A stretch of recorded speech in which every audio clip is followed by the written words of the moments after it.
Welcome to night 14 of 31 Nights, 31 Frights, our month-long marathon of horror film micro-reviews.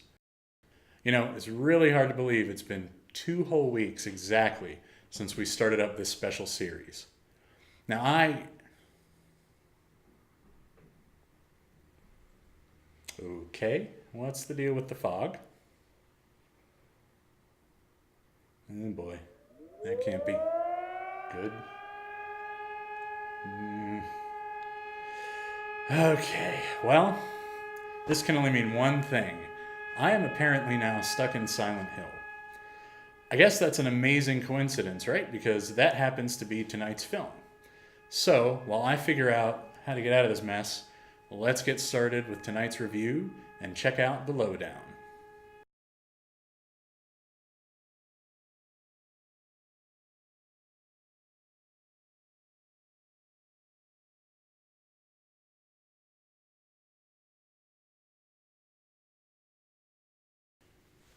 Silent Hill was released on April 21st, 2006. It is rated R, as most good horror movies should be. There is a runtime of 2 hours and 5 minutes. It was directed by Christoph Gans, and it was written by Roger Avery. The cast includes Radha Mitchell as Rose Da Silva, the amazing Sean Bean as Chris Da Silva, Laurie Holden of Walking Dead fame nowadays as Sybil Bennett, Alice Krige as Christabella, you may also know her as the Borg Queen from First Contact, and Jodelle Ferland as Sharon/Alessa.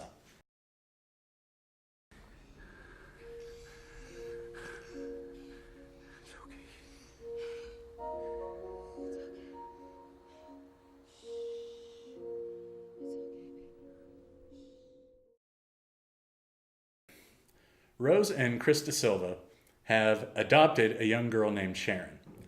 But Sharon appears to have some issues. Terrible dreams plague her at night, and she keeps calling out the name of a town called Silent Hill. Now, against her husband's wishes, Rose actually takes Sharon on a road trip to find this mysterious town.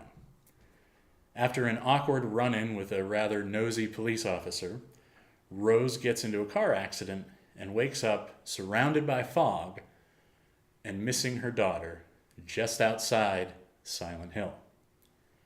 Christopher comes to Silent Hill in search of his wife and daughter, but a local police officer who humors him to a point by driving him through a perfectly normal-looking, yet still abandoned town, encourages him to end his search and return home. In Silent Hill, the one with all the fog, Rose reunites with the nosy police officer, whose name is Sybil, and the two of them attempt to leave the town, but find that the road has mysteriously disappeared into this massive chasm-like abyss. The two are then forced to explore the town and work together, and eventually they learn about a cult called the Brethren and how they burned an innocent young girl named Alessa Gillespie. Ever since then, this town has existed in a very bizarre kind of nether realm.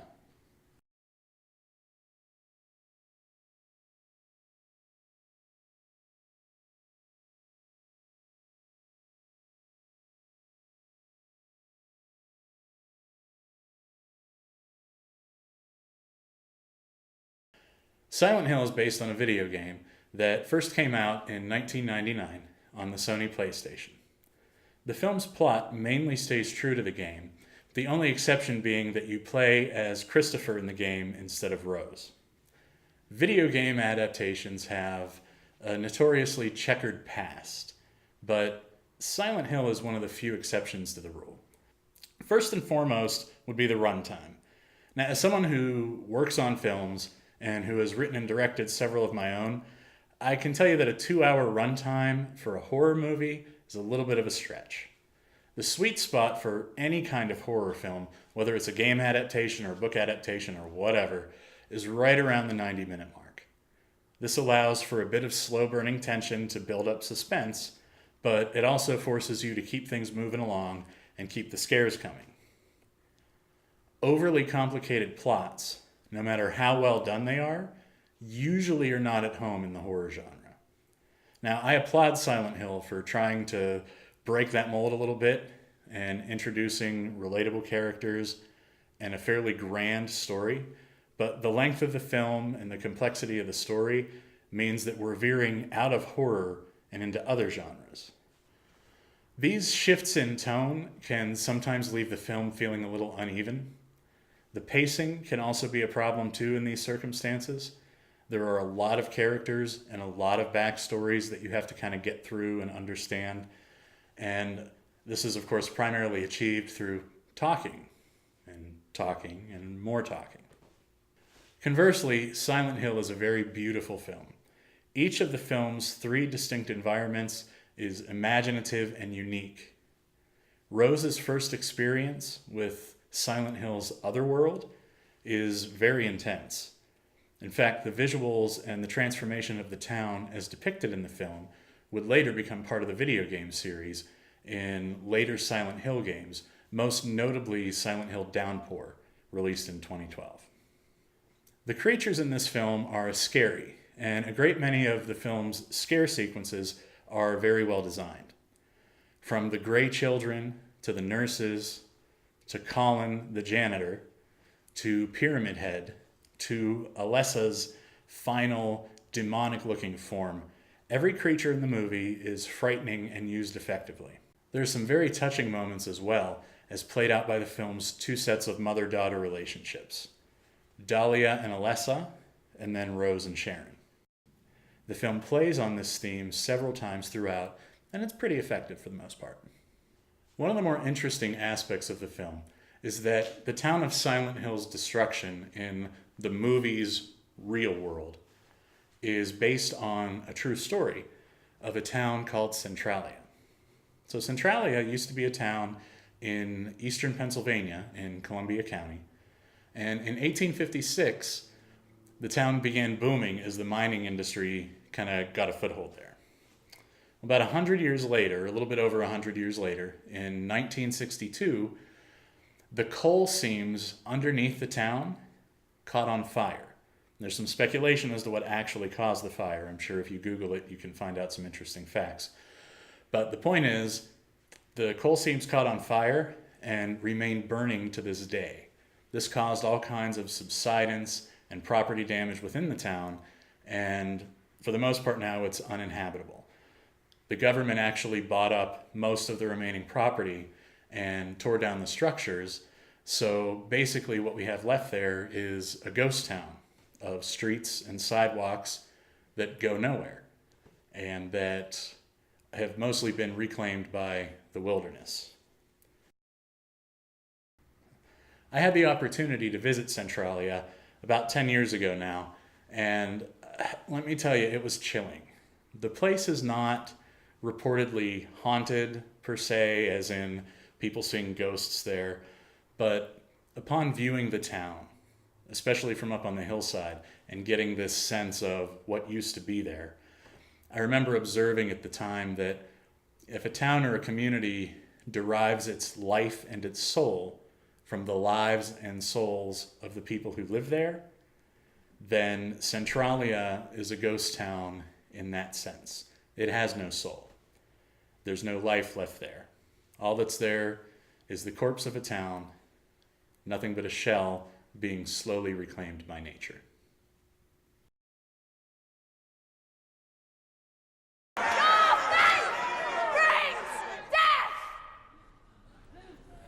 You are alone in this limbo, and God is not here. All right, time for the verdict. Is Silent Hill a worthy addition to your viewing lineup? Well, if you enjoy ghost stories that have a bit of mystery with them and that rely on a little more setup, backstory, and dialogue, and if you don't mind weathering a little bit of uneven pacing, then yeah, I think Silent Hill would be a good addition. It's a slow-burning, suspenseful ride with fits and spurts of incredibly intense scares and even quite a bit of action in a few places. Jodelle Ferland shows real promise both as Sharon and as Dark Alessa. Radha Mitchell's Rose is fantastic. She's driven, she's intense, she sells every moment that she's on the screen. And her maternal bond with Jodelle Ferland really shines through. Sean Bean, of course, does well with his role, though it's comparatively small. And spoiler alert, he doesn't die for once. So thumbs up on making it through a movie, Sean. Good job. In my opinion, Silent Hill is a sometimes long-winded and uneven, but ultimately beautifully shot and very well acted story about a mother's love for her daughter and the horror of everything she would endure to save her. For me, Silent Hill gets 2.5 Grimms on the Grimmometer. That's it for this edition of 31 Nights, 31 Frights. Thanks for listening and watching. I hope you'll consider hitting that subscribe button and checking out all of the other shows we have to offer here at Grimm's Scary Tales.